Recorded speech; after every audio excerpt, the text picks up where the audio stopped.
வரதட்சணை கொடுமை. ஜோதிட அமைப்புகள். ஜோதிடத்தின்படி செவ்வாய் கிரகம் தைரியம், ஆதிக்கம் மற்றும் சொத்துக்களை குறிக்கிறது. ஒருவரின் ஜாதகத்தில் செவ்வாய் வலுவாகவும் அதே நேரத்தில் பாதகமான கிரகங்களின் பார்வையுடன் இருந்தால் அது திருமண வாழ்க்கையில் அதிகார போராட்டங்களையும் சொத்து தொடர்பான பிரச்சனைகளுக்கும் வழிவகுக்கும் என்று நம்பப்படுகிறது. சுக்கிரன் திருமண வாழ்க்கை, அன்பு மற்றும் செல்வத்தை குறிக்கிறது.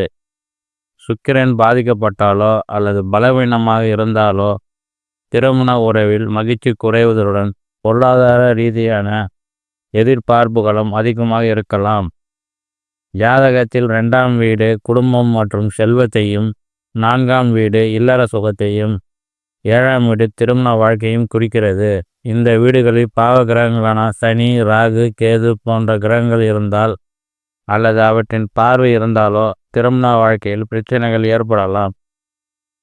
குறிப்பாக 2ஆம் வீடு மற்றும் 7ஆம் வீட்டின் பாதகமான கிரக சேர்க்கைகள் வரதட்சணை தொடர்பான பிரச்சனைகளை உருவாக்கலாம் என்று நம்பப்படுகிறது. 4ஆம் வீடு பாதிக்கப்பட்டால் திருமண வாழ்க்கையில் மன அமைதி குறைவதுடன் தேவையில்லாத அழுத்தங்கள் உருவாகலாம்.